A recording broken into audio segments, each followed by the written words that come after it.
Hello and welcome to this edition of Consciousness Raising Online. I'm going to get right into this.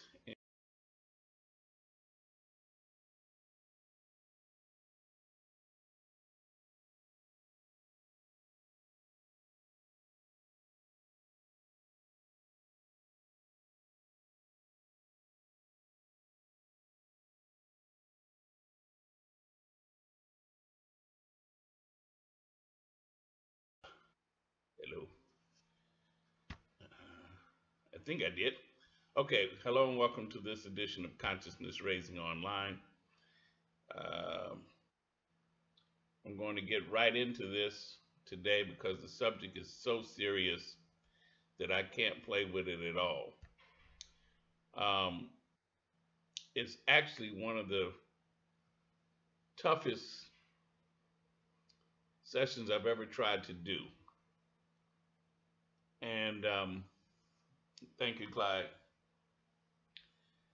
Um, and I'm going to even deal with something that I haven't dealt with in a long time, dealing with myself, because I believe we have entered a stage now where it's not looking good in terms of um, our survival, our day-to-day survival, and our long-term, longer-term survival in this country because of not just the fact that who is the president, but who he has brought in with him.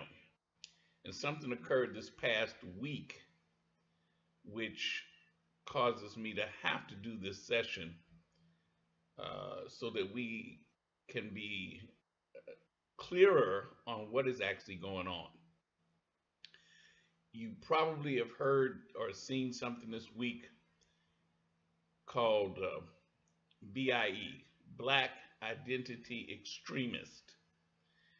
I think Clyde or somebody posted something about it on the in the forum. But in order to give this the necessary background, we need to understand how we got to this point. And for that reason, I want to go back a little bit in the past so that we can all be clear on how we got to the now. Okay. Um, BIE, Black Identity Extremists, is really a code phrase. And the code phrase is for today's COINTEL program,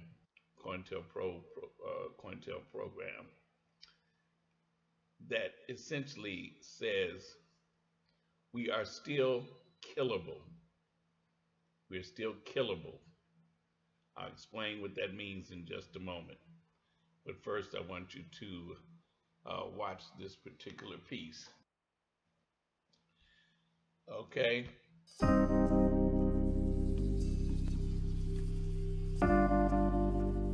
Back in the 1950s and the 1960s and the 1970s, the United States government had programs, some involving simple surveillance, some involving ways of getting information, some involving plots, basically to frame people for crimes, and some involving outright murder. It was secret at the time because it was by and large illegal. Really what COINTELPRO is a militarization of criminal justice. It was a code word that was used by the FBI, actual war against the entire left movement. To eliminate, intimidate, incarcerate, and terrorize a people. It was a covert war strategy, and it was done because the government thought there was a war going on. Not everybody's locked up. That you can jail revolutionaries, but you can't jail a revolution.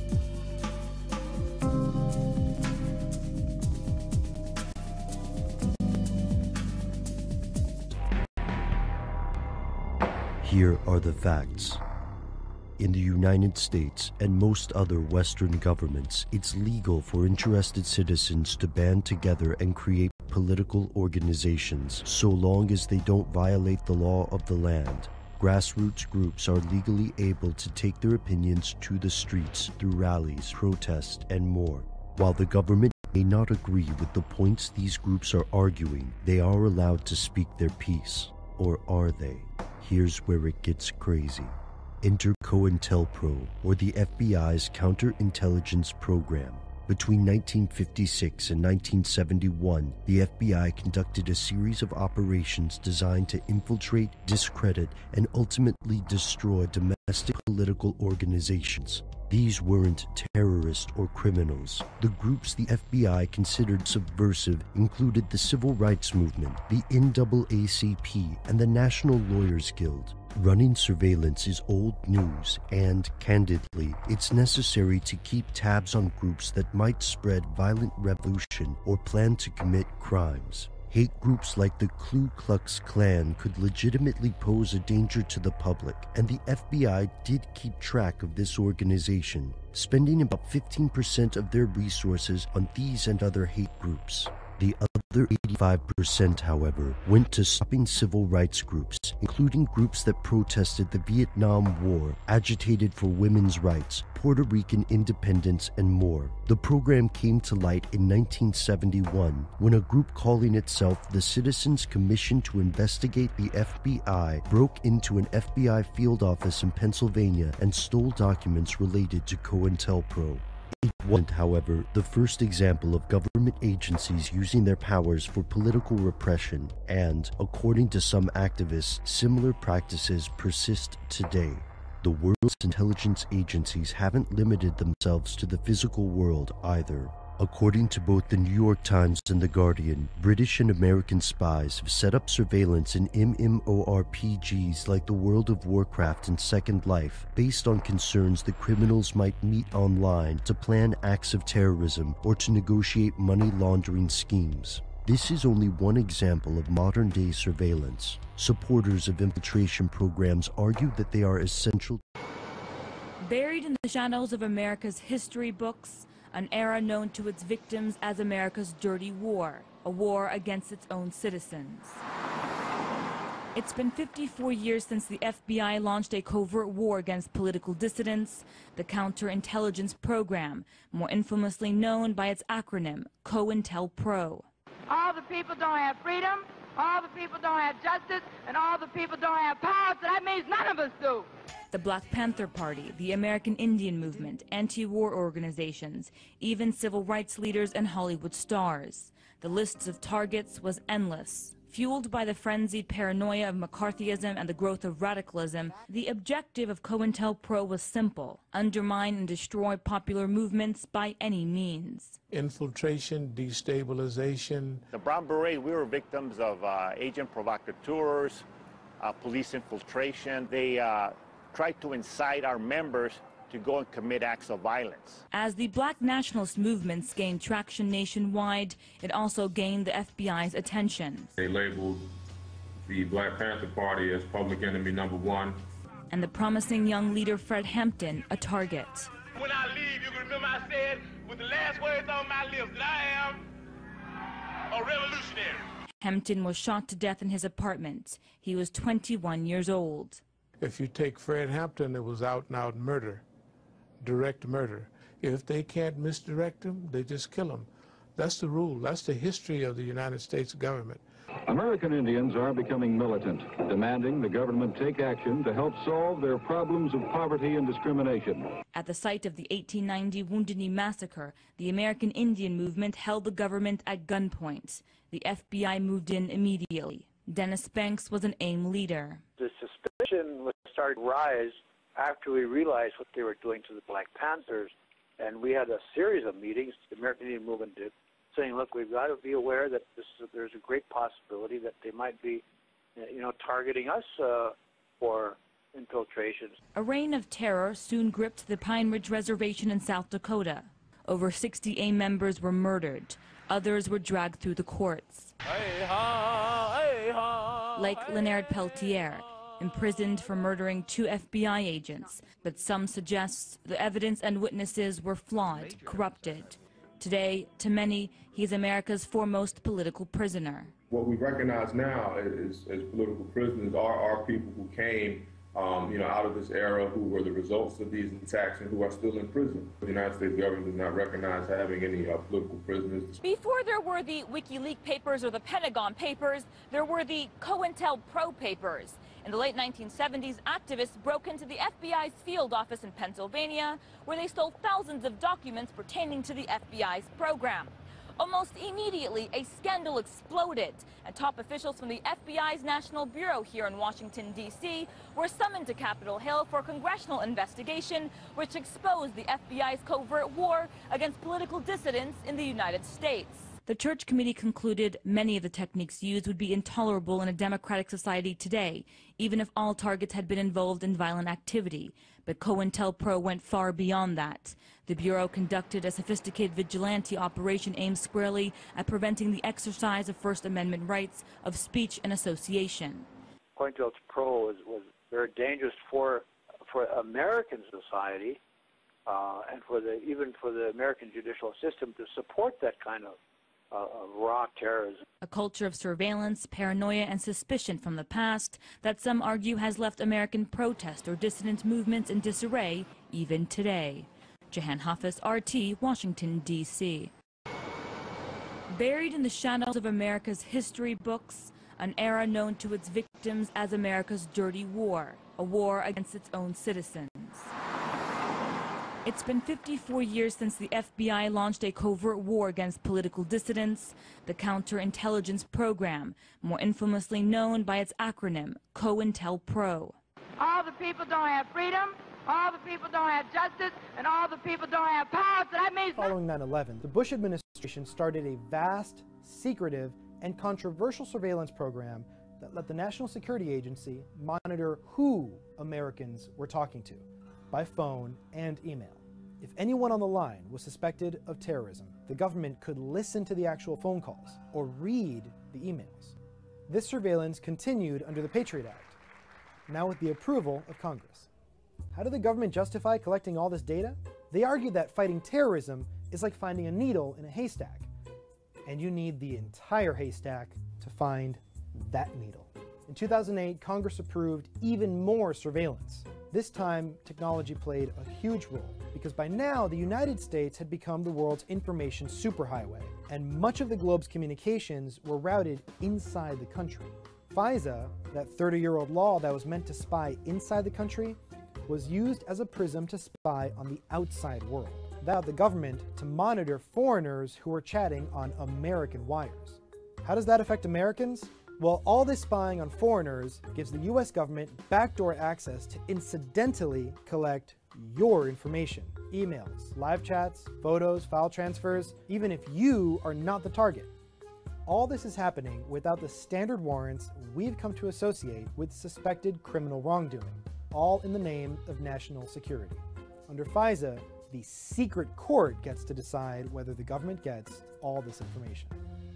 That said, intelligence agencies are required to mask or conceal Americans' identities from surveillance records, but top officials have the power to unmask your name. In 2013, Edward Snowden revealed how President George W. Bush had expanded this surveillance machine, and how it had continued under President Barack Obama. As a result, Congress was pressured to end bulk collection of Americans' telephone records 2 years later. But just before he left office, President Obama allowed the NSA to share its raw data with the other 16 intelligence agencies, with some limitations on searching for Americans. So here's where that leaves us. If your communication happens only inside the country, none of it's collected without a criminal warrant. Unless you're a spy, or talking to a spy. If it bounces outside the US, it could get collected incidentally. If you're not an American and you're living outside the country, collecting your communication is fair game. But whether the government can read it, well, that all depends on the strength of your encryption.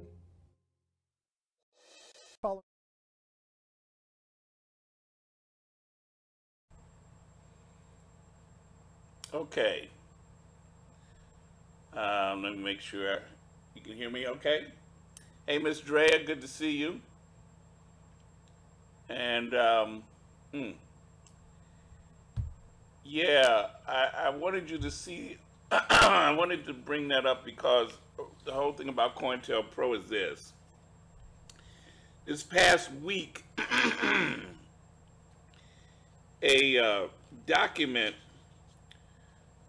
was released, or was apparently came up surreptitiously to be released, and it used the phrase black identity extremists. And why this is so important to understand is that this was a document that came out from the FBI,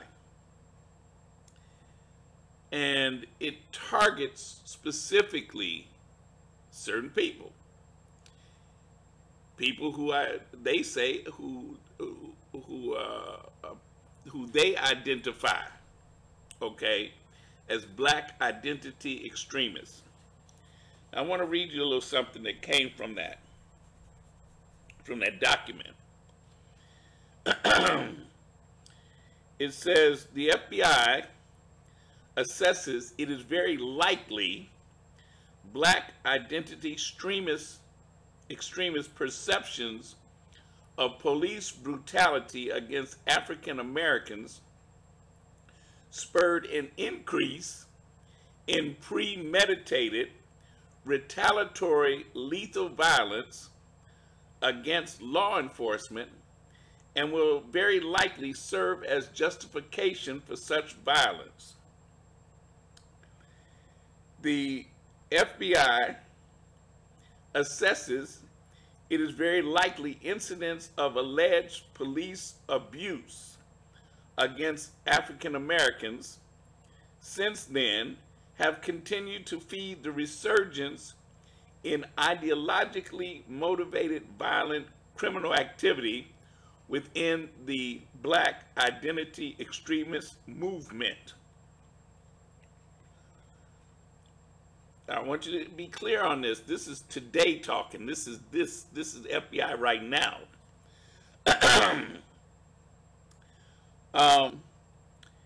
The FBI assesses it is very likely that some black identity extremists are influenced by a mix of anti-authoritarian, Moorish sovereign citizen ideology and black identity extremist ideology. Now, check this out. This is deep stuff here. First of all, anti-authoritarian. All right, we know what that is, right? Hey, James from Philly. Moorish sovereign citizen ideology. Some of y'all are probably aware with the Moorish science ideology, Moorish Science Temple of America. They have very specific points about black people and citizenship. But here's the thing. They're not affiliated with Black Lives Matter, okay? But it's the idea here that we got to remember what's being identified. Black identity extremists. Anybody who identifies as being black then is eligible for this. Okay, now here's I'm not finished because you got to hear this.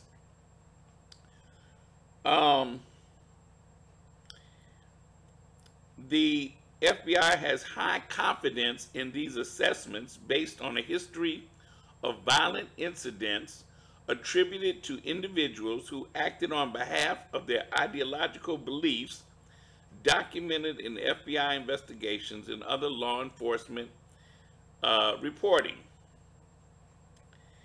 The FBI makes this judgment with the key assumption the recent incidents are ideologically motivated. The FBI defines black identity extremists as individuals who seek, wholly or in part, through unlawful acts of force or violence in response to perceived racism and injustice in American society, and some do so in furtherance of establishing a separate black homeland or autonomous black social institutions, communities, or governing organizations within the United States. I'm going to read that again. The FBI defines black identity extremists as individuals who seek wholly or in part, through unlawful acts of force or violence in response to perceived racism and injustice in American society, and some do so in furtherance of establishing a separate black homeland or autonomous black social institutions, communities, or governing organizations within the United States.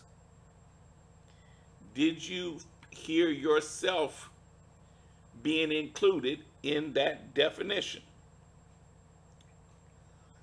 This desire for physical or psychological separation is typically based on either a religious or political belief system, which is sometimes formed around or includes a belief in racial superiority or supremacy.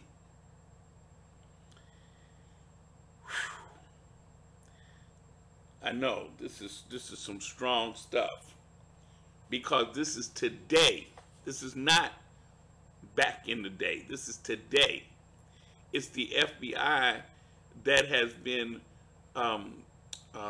taken over by the Attorney General, which I'll get to in a minute, because you need to understand how all this fits. But I'm continuing to read from this report, because this is where it struck, where it touched on some people like myself personally.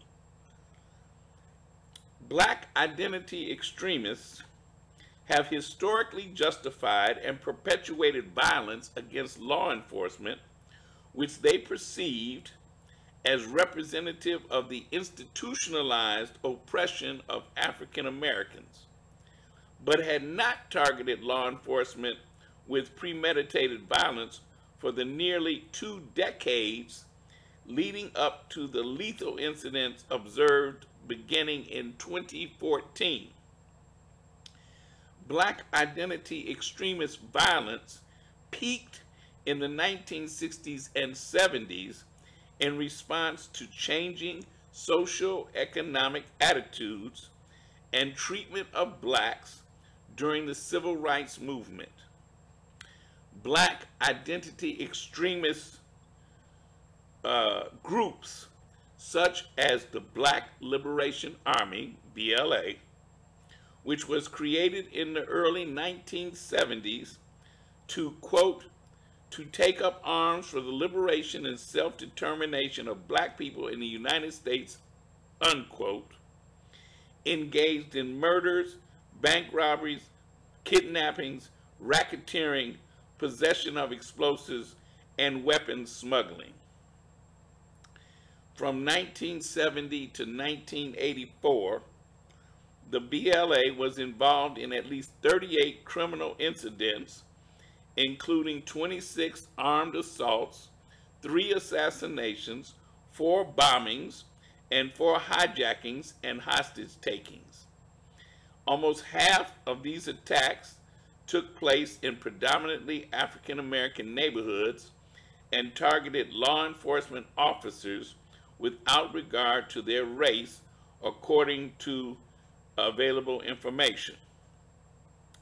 Black identity violence has been rare over the past 20 years, and there is sparse evidence of any convergence with those who adhere to Moorish beliefs, who have historically engaged in nonviolent fraudulent schemes, including production of fraudulent personal identification documents such as international motorist certifications, passports, vehicle titles and registrations, and birth certificates in support of their claims of sovereignty.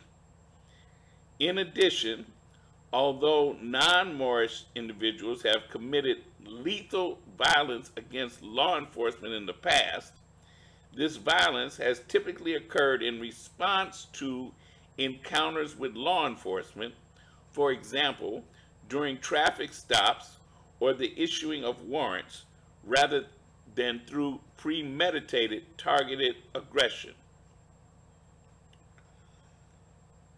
The FBI, listen carefully, assesses it is very likely that black identity extremists' perceptions of unjust treatment of African Americans and the perceived unchallenged illegitimate actions of law enforcement will inspire premeditated attacks against law enforcement over the next year.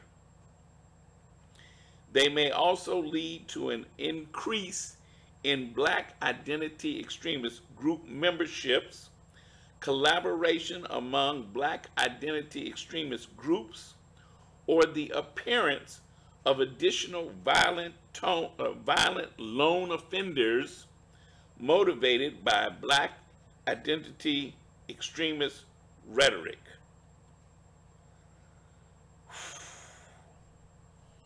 You got to understand what this means, y'all, because that is a call out to law enforcement saying it's okay to go after whoever you perceive as being BIE. You are, that's all of us, really. And we are killable. We are killable. What does that mean? It means that for law enforcement, they're able to kill us with immunity. Okay? Now, even though they went back in history, what we should understand is that the term BIE, Black Identity Extremist, that's a brand new term.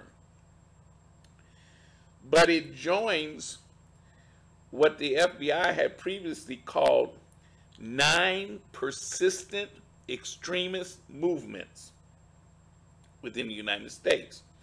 That includes white supremacy, black identities, militia, sovereign citizens, anarchists, abortion, animal rights, environmental rights, and Puerto Rican nationalism.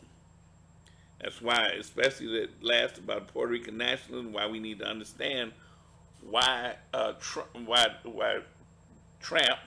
why the president has been so hard on Puerto Rico.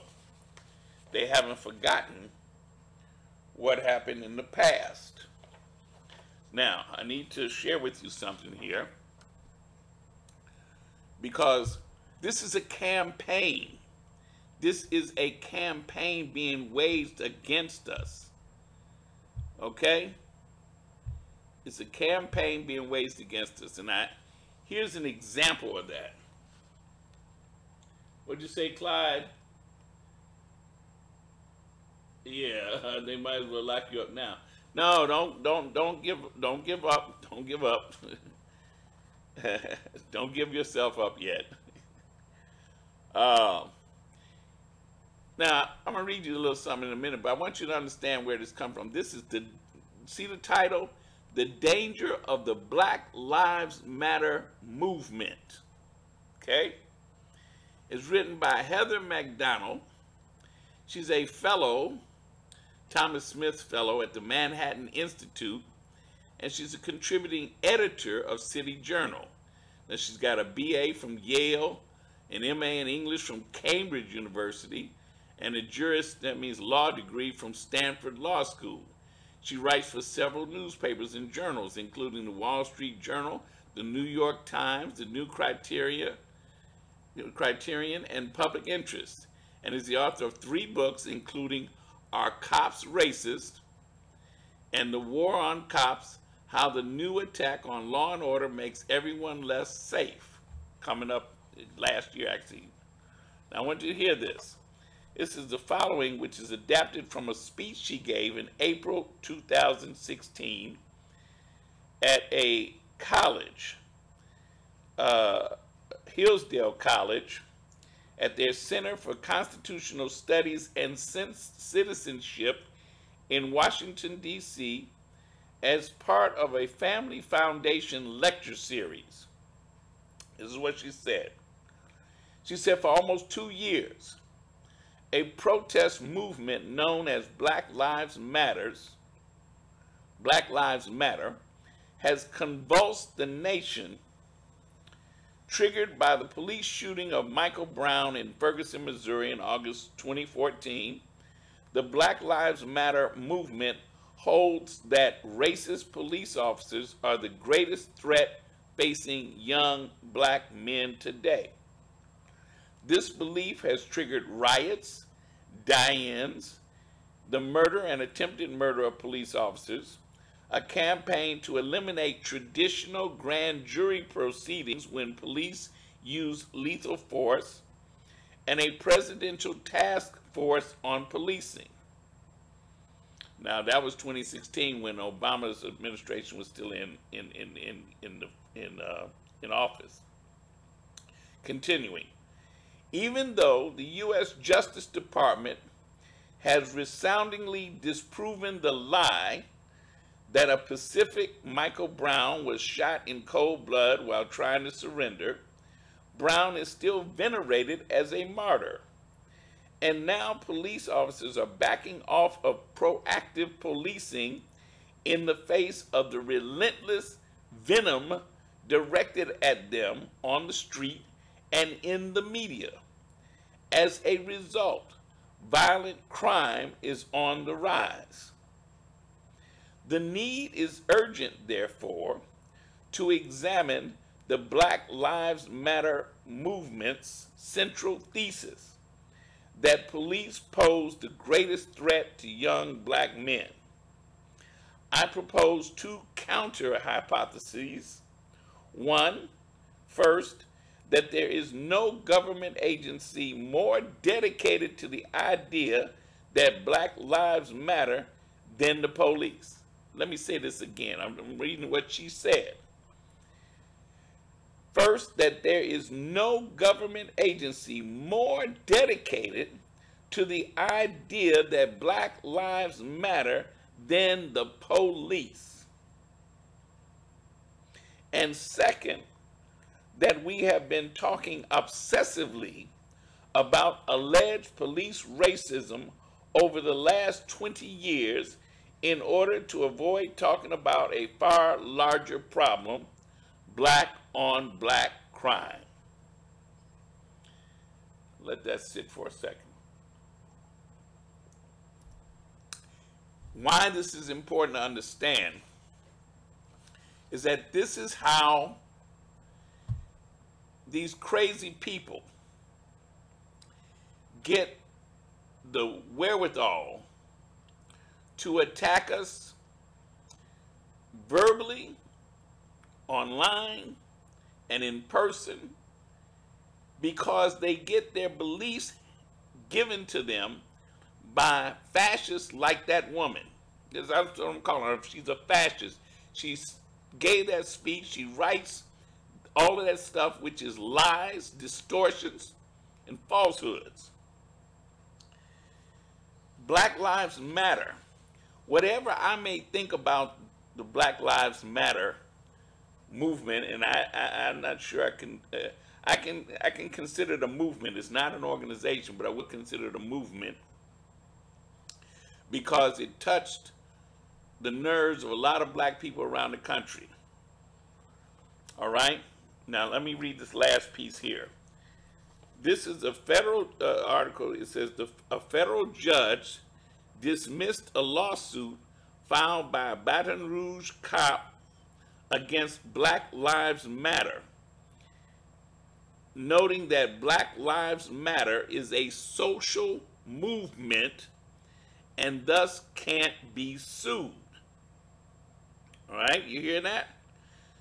U.S. District Judge Brian Jackson said that Black Lives Matter is not an entity of any sort and can't be sued. Why that's important? I'm going to show you why.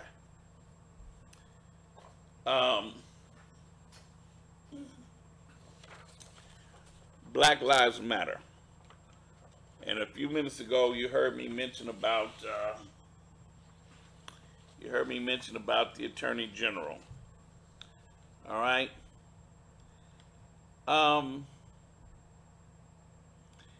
You need to understand about the Attorney General. See, it's not just the president. The president brought in all them thugs and thieves with him. And they have been systematically not just going after things that are from the Obama administration. They're going after everything that's been put in terms of the government programs and policies over the past 50 years. That's why that report I read from earlier from the FBI, they went back. If you heard me read it, they went back to the 60s and 70s.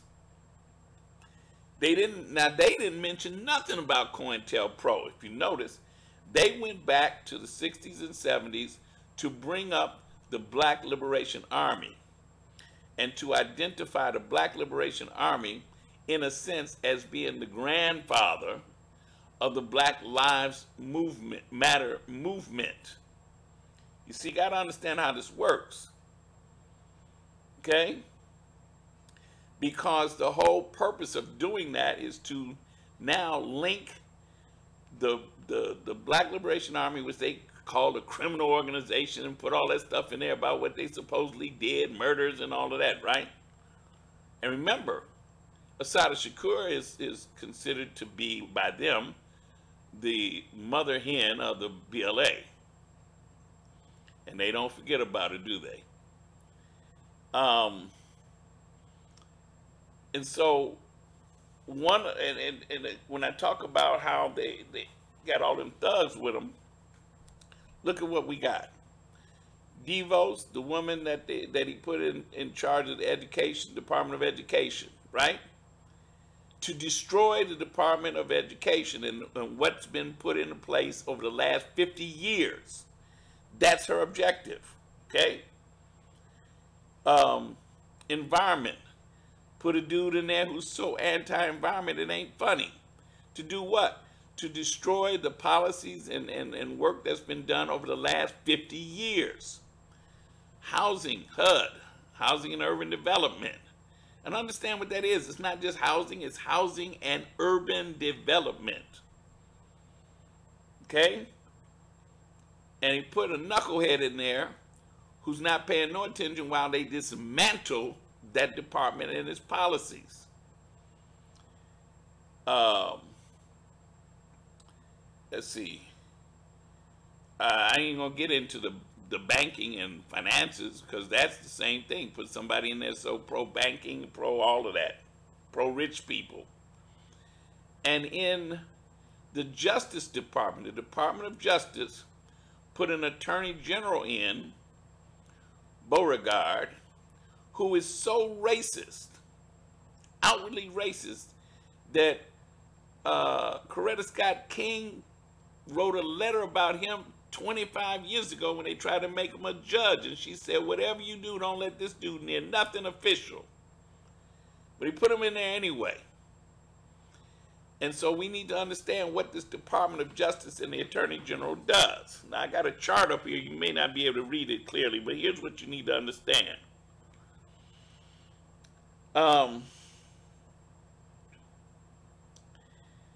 yeah, here you go. The United States Department of Justice, known as the DOJ, also known as the Justice Department, is the federal executive department of the United States government responsible for the enforcement of the law and administration of justice in the United States. That's the key phrase, the administration of justice. It officially came into existence in 1870. When was the Civil War over? 1865. It was empowered to handle all criminal prosecutions and civil suits in which the United States had an interest, with the Attorney General as its head.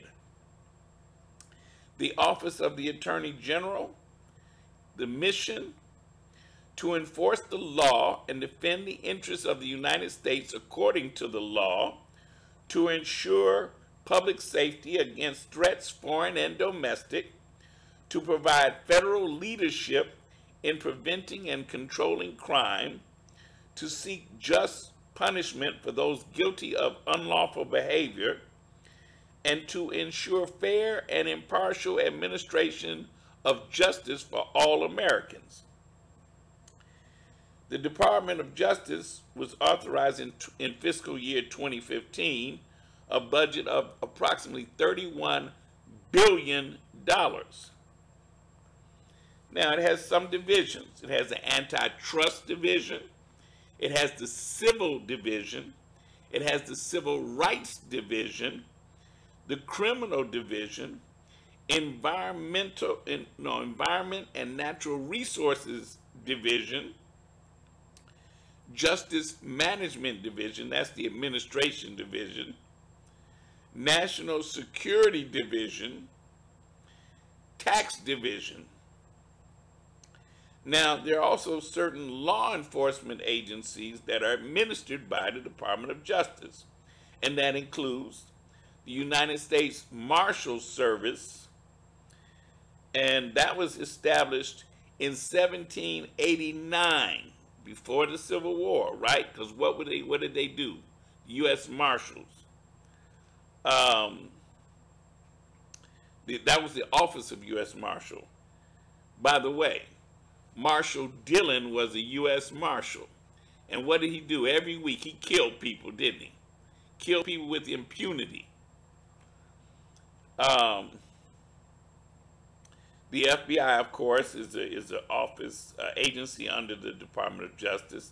The Federal Bureau of Prisons, the National Institute of Corrections, the ATF, Bureau of Alcohol, Tobacco, Firearms, and Explosives, the Drug Enforcement Administration, the DEA, the Office of the Inspector General, and it's also deals with the United States Office of Interpol. And Interpol simply means the International Police Organization, and it facilitates international police cooperation. Now, I mention that because I need for you to get a picture in your head of what Sessions Beauregard, as I call him, what he is the head of, and what that means for us. When you saw that, when you heard about this BIE, Black Identity Extremist, and it's coming from the FBI. It's the FBI which has been taken over by this dude Sessions. And among other things he's done in the Justice Department, he took the Civil Rights Division and flipped it. He said, we're not going to go after things that might be affecting black people or minorities. We're going to go look for things, prejudice and actions against white people. Flipped it. Okay? He took over the FBI. That's really why he was happy to see Comey get knocked out of there, because he's taking the FBI and he's using it as an instrument against us directly. Just like in the 60s and 70s, 50s, 60s, and 70s, when J. Edgar Hoover was in charge, and he created COINTELPRO, and it wreaked havoc on all of us, not just, of course, black people, but also the Native American movement, the Puerto Rican nationalist movement, the Chicano movement, the women's movement, everybody, anti-war movement. Okay, so understand what that's about. When they talked about taking back the country, when they talked about making America great again, or making America white again, understand what that was about, y'all. Now, here's what happened in the 70s when COINTELPRO was exposed. As a result of the Church Commission, that was the congressional commission that came out of the exposure of COINTELPRO and the CIA and all these different agencies. It said that as a result of the Church Commission's findings, that the then Attorney General, Edward Levy, drew up a series of guidelines to govern domestic investigations. Key among these rules was that investigations could only be brought where, quote, specific and articulable facts, unquote, indicated criminal activity. This was supposedly to keep COINTELPRO from being repeated. Now, those guidelines have been modified by several subsequent attorney generals. But it was when September 11th jumped off that the Attorney General at that time, John Ashcroft, substantially altered them.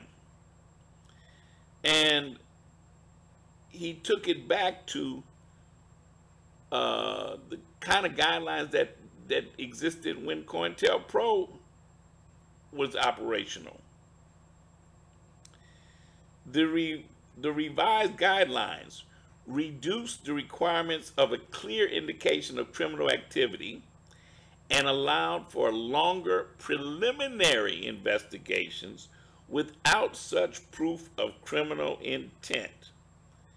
And, quote, for the purpose of detecting or preventing terrorist activities, the FBI is authorized to visit any place and attend any event that is open to the public, unquote.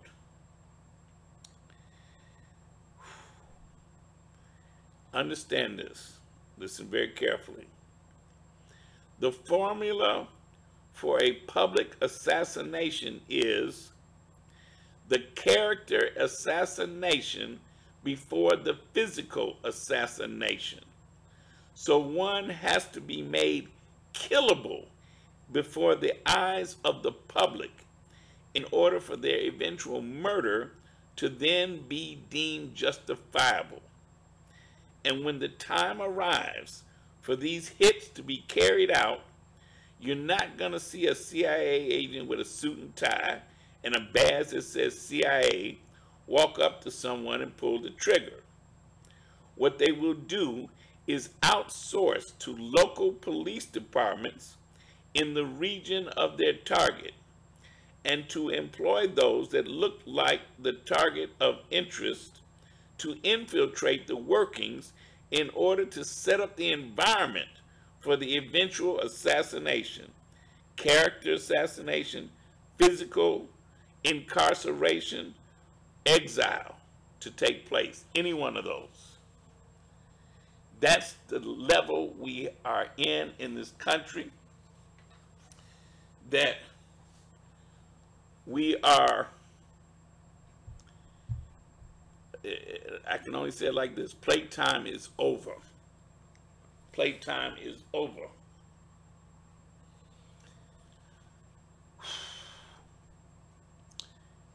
You see, it's not just a matter of the president. If he left office today, The people he put in place, they have to be removed. And then the policies that they have changed or put in place since they got there, those have to be removed. And it takes a long time to get stuff back to where it was, because you got to get the people in there who are willing to do that. It took 50 years to get policies in place that existed. I'll give you a good example. People talk about the food stamp program, okay? You all know, like I know, where did the food stamp program come from? It came from the Black Panther Party doing food giveaways. Breakfast programs, free breakfast programs in the schools. Where did they come from? Came from the Black Panther Party's free breakfast program that they started. And then they were taken over and co-opted by the government. And these are some of the programs that when you hear them talking about taking back and ending and killing off and revising, they're talking about taking the money away from these programs so they can't function. Women's right to choose different things, taking the money away, changing those policies back. And see, here's how they got so slick with it. They labeled stuff that they were taking away as Obama stuff. And once that's put in place that people think is just Obama stuff and we hate everything that's Obama, then they went to taking away everything that they could perceive as being helpful to the poor and to black people. And that's what is happening today. The Black Lives Matter movement is simply the available target that allows for them to target black people. This is the new enemy.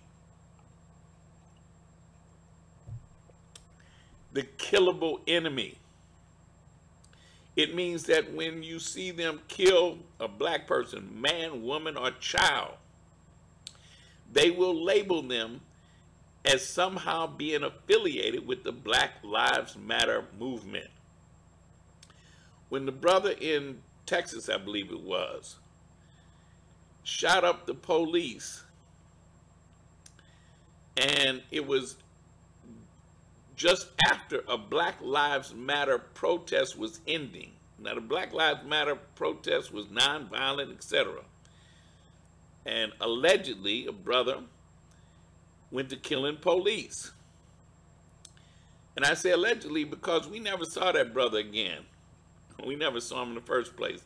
Remember, he was supposedly holding up in a parking garage, and they sent a mechanical bomb in that blew him up and killed him, and we never even saw a body or nothing else. Okay? For all we know, they might have captured him and got him put away somewhere where they are interrogating him and torturing him. We don't know. Okay? So now, this is what we're going to see. And you saw in that FBI report, see, understand those FBI reports are very important because those are directives. And they sent them out not just to the FBI offices, they sent them out to police departments all over the country. That's exactly what they did in the 60s with COINTELPRO. The FBI would make up stuff and send out directives to all the FBI offices, and then those officers would turn around and send them out to the local police departments. That's how Fred Hampton got killed. They had an FBI informant who was actually had infiltrated the Chicago chapter, and he was sergeant of arms or whatever. And he gave the FBI, his handlers, he gave them a direct map of the apartment and was telling them everything that was going on. The FBI then in turn gave that information to the state's attorney's office in Chicago, who had a special detail of Chicago police. They went to the apartment, shot it up, killed Fred and Mark Clark. That's how this works. And you heard me read the part when it talked about social organizations, communities, and that includes communities like Desti.com. We need to understand. We need to tighten up our game and understand it's not no plaything. And as we celebrate the 20th year of Desti.com, it means we have to be more serious about understanding how important a role we play. One of the mistakes that was made in the 60s and into the 70s was that many of us did not, many people who were in the movement, in the struggle as we called it then, did not believe that the government saw us as important enough to have government programs aimed at us. So in 74 or 75 or whatever it was, when those people broke into an FBI office in Media, Pennsylvania, and they found some documents that seemed to say, there's a government program aimed at black people. And that's how we found out about COINTELPRO, a counterintelligence program that didn't just target black people, but it had a whole lot of it, of its resources went to black people. That's when we also found out that according to the FBI, at its peak, they had a ghetto informant program that at its peak, they were paying over 7,000 informants in black communities nationwide. It's not a plaything. We have to value each other. We have to understand that it's not no plaything. We are killable still. We have to stop being killable. And when they call it black identity extremists, they want to make you afraid to identify yourself as black. They want to make you afraid to associate with anything that got black in it. That's what that means.